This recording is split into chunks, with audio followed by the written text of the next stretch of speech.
Hello दोस्तों, global affairs में आप सभी का स्वागत है और मैं हूं Suleman. In the major development, America ने बांग्लादेश को दिए जाने वाली सारी एड बंद कर दी है। यूएस एड जो कि बांग्लादेश को दिया जाता था उसे बंद कर दिया है। यूएस एड पर बांग्लादेश बहुत ज़्यादा निर्भर होता था और ये बहुत इंपॉर्टेंट था बांग्लादेश की इकॉनमी के लिए, बांग्लादेश के सस्टेनेंस के लिए, लेकिन उसे अब यूएस ने बंद कर दिया है। इससे मोहम्मद यूनुस गवर्नमेंट को बहुत ज़्यादा झटका लगा है। दरअसल जब से ट्रम्प रजीम आई है पावर में, उसके बाद से ऐसे स्टेप्स ले जा रहे हैं जिससे मोहम्मद यूनुस को बहुत सारे झटके लगे हैं। प्रायर रजीम जो था, जो बिडेन रजीम, उसमें काफ़ी सपोर्ट मिला मोहम्मद यूनुस को। उन्हीं के अंडर बांग्लादेश में कू हुआ और उसी समय मोहम्मद यूनुस का उदय हुआ। उसके प्रायर ऐसे ग्राउंड्स बनने लगे थे जिसमें तय हो गया था कि शेख हसीना का कू हो जाएगा, उन्हें प्राइम मिनिस्टर पद छोड़ना पड़ेगा। उन्होंने कहा था कि a white man came for Saint Martin island, यानी उनको पता था कि एक वाइट मैन आएगा जो कि सेंट मार्टिन मांगेगा, जिसके लिए शेख हसीना ने मना कर दिया था। उसके बाद मोहम्मद यूनुस आते हैं, कू के बाद चीफ एडवाइज़र ऑफ बांग्लादेश बनते हैं और उनकी नज़दीकियाँ बढ़ती जाती हैं with Joe Biden, bill Clinton और दूसरे जो पॉलिटिकल एलिट्स हैं अमेरिका में। जब तक ये रजीम रहता है तब तक मोहम्मद यूनुस बहुत फ़ायदा पाते हैं और उनको रिकग्निशन मिलता है। वो अमेरिका जाते हैं, वे जो बिडेन से मिलते हैं, बिल क्लिंटन से मिलते हैं और बाकी पॉलिटिकल जो वहाँ की एलिट्स हैं उससे मिलते हैं।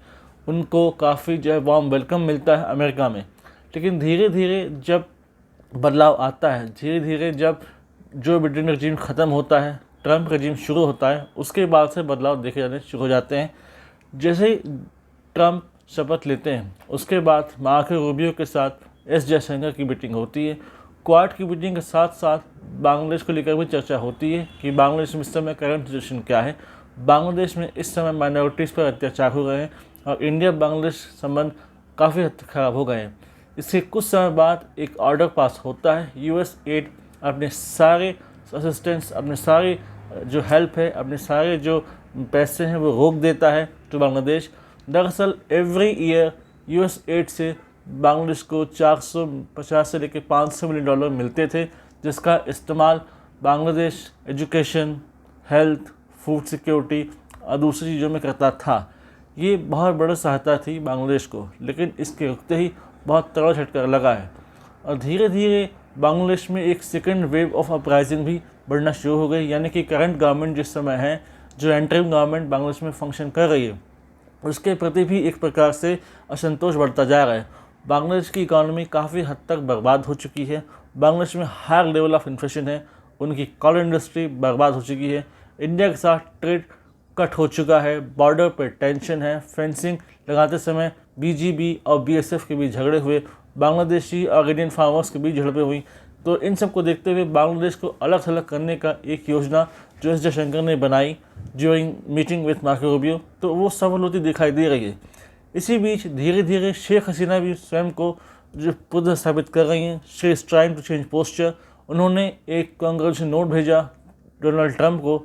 वहाँ पर आवामी लीग पार्टी की तरफ से जब उन्हें ये भेजा गया तब खुद को उन्होंने बताया as a prime minister of Bangladesh, यानी कि अभी भी वो मानती हैं कि she is a legitimate prime minister of Bangladesh और जो करंट रजीम है बांग्लादेश में वो अनकॉन्स्टिट्यूशनल है और वो कू के दम पर बनी थी। यानी कि अब फिर से हो सकता है कि निकट भविष्य में दोबारा से बांग्लादेश में शेख हसीना का इंस्टॉलेशन हो और वो दोबारा प्राइम मिनिस्टर पर वहाँ पर उभरे। और हो सकता है कि ये एक ऐसा समय आए जब मोहम्मद यूनुस की विदाई भी तय हो जाए। मोहम्मद यूनुस के लिए संकट अभी तक गहरा गया था जब उनकी बेटी के अगेंस्ट करप्शन के चार्जेस शुरू हो गए थे। जब जो बिडेन एडमिनिस्ट्रेशन था तब उन्हें एक इम्पॉर्टेंट रोल मिला हुआ था इन एडमिनिस्ट्रेशन, लेकिन ट्रंप रजीम के आते ही उन पर चार्जेस लगाए गए करप्शन के, जिससे उनकी बेटी के लिए भी काफ़ी समस्याएं बढ़ गई। यानी कि ओवरऑल मोहम्मद यूनुस के लिए अब समय बहुत कठिन होने वाला है और हो सकता है आने वाले समय में उन्हें ये ऑफिस छोड़ना पड़े as a chief adviser of Bangladesh और दोबारा से एक डेमोक्रेटिक गवर्नमेंट वहाँ पर आए जो कोशिश करे कि भारत के साथ उसके संबंध बेहतर हों। इसके लिए नितांत आवश्यक है कि करंट रजीम और बांग्लादेश का जाना, जिससे इंडिया और बांग्लादेश के संबंध अच्छे हों और ओवरऑल रीजन में शांति हो और साउथ एशिया में शांति हो। इससे रिलेटेड कोई सिग्निफिकेंट इन्फॉर्मेशन आती है I will make a separate video in this regard. Thanks for watching. Jai Hind, Jai Bharat. Do like, comment, share, subscribe and widely spread this news. अगर आप हमसे जुड़ना चाहते हैं तो you can join through Instagram and Telegram. The link is given there in description. Thank you for watching. Jai Hind, Jai Bharat.